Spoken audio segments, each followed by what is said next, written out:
Hey guys, welcome to Ink and Rupees. Today we're going to be drawing a Gibdo from the Legend of Zelda Tears of the Kingdom. These guys are kind of scary, but they're also very fun to draw. So we started with just more of this like pencil outline that is done in really basic shapes. You can see, even though the Gibdo is, it's a bigger drawing, it's still just like anything else. You can really break it down into a lot of really simple shapes that pretty much, really anybody could draw. Really long arms that stretch all the way down to the floor, which is not something that you normally would see. So just lots of shapes, and we're gonna get started. So I'm using just a fine point pen, and Oliver is using an ultra fine point. And so we're just going to get started right up here at the top of the head. Yes. These monsters are like very tall. They have, they're black, but a fact is when you attack them, they will turn white and shiver until they like replenish their like energy. Yep. And so there's actually been Gibdo monsters in, I think, all of the Legend of Zelda games, but usually they were depicted as like mummies. This one is much more like a bug creature almost. You can see his head with this, with the mouth, the way that it's going. So we're just going to crisscross the teeth there, and these eyes are big, and so we're gonna just sketch out those shapes right now, and you'll see that actually with the Gibdo, its pupils are white and everything else around it is black.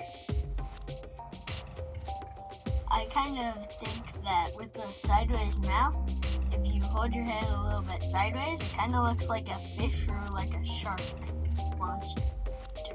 And right now we are just going to add some little finer detail to the face. We've got kind of little outlined around the eyes and the mouth. And then, like Oliver's saying, almost like these little gills, or really just like little bumps all the way around that kind of make me think of a fish too. So there you have the Gibdo head. And then we're going to move down to kind of the shoulder, almost like a shell. And it's made up with a lot of these kind of ridges that come down and around. They don't quite connect in the center. That's why we'll kind of leave it open there. And then you come to this spot that's almost like a rib cage, or at least the top of the rib cage. And then here you can choose where you draw your shoulders. This one that we're drawing from, we chose this one because these Gibdo, they walk kind of funny, almost like mummies. And so this one has very lopsided shoulders, one that's a lot higher, one that's a lot lower. So now we move down to the exposed rib cage itself, these like really sharp points. These monsters are kind of like Dalnoxes, like attacking them. Once they get angry, they'll actually like pull off their rib cage to attack you with. Sounds pretty healthy, right?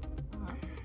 So this is just kind of that spine coming down, as you can kind of, obviously it's not straight, it's not supposed to be.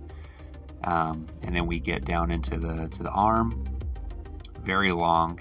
That is only the top half of the arm there, but we'll kind of stop there and we'll kind of work our way all the way down. And so this is kind of where the legs start to connect to the upper body, some more of the hips and the waist and everything. Again, everything is bone, so we're adding a lot of detail that way. And then I'll keep it going down with the rest of the arm, so you can start to get a sense of just how long these things are. And I'm just adding a lot of little detail all the way around. Oliver's doing the same with his. And then with the hand itself, from what I can tell, I think there's 2 fingers and a thumb, and really they are just more like long claws than anything. And so we'll draw it like that. Yeah, they kind of look like goblin fangs. Ooh, that's true. I didn't even notice that. Yeah, good call. They do look like that. And so we are just getting the legs drawn up here, kind of connected there in the middle by a little bit of a knee joint, and then again these toes. I think 2 toes ending basically in just like points that connect to like a bigger heel circle. Yes, these monsters walk very funny. They've got the like very tall, so it's probably kind of hard to walk being like 11 feet tall.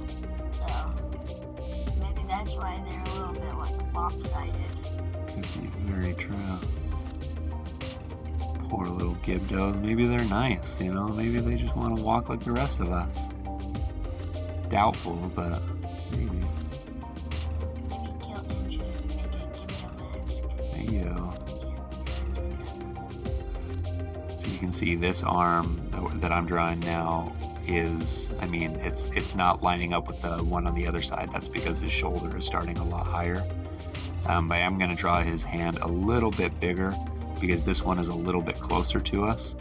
And so whatever, obviously with drawing, whatever is closer to you is going to be bigger. And so that's how I'm sketching that one out. Just like that. Just some nice, beautiful hands. And that just about does that part. And so then I'm just going to kind of quickly color in some of the dark under the rib cage around the body. And that's kind of where we're doing it. And now you can always add extra detail, like occasionally you'll come across a Gibdo that has an arrow sticking out its back because it's been in battle at some point. So that's what we're doing there. And then Oliver's going to add the hilt of a little sword on his.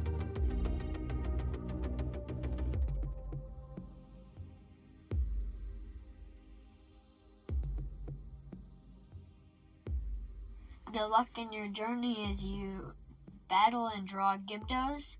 I hope you had fun, and make sure to like and subscribe.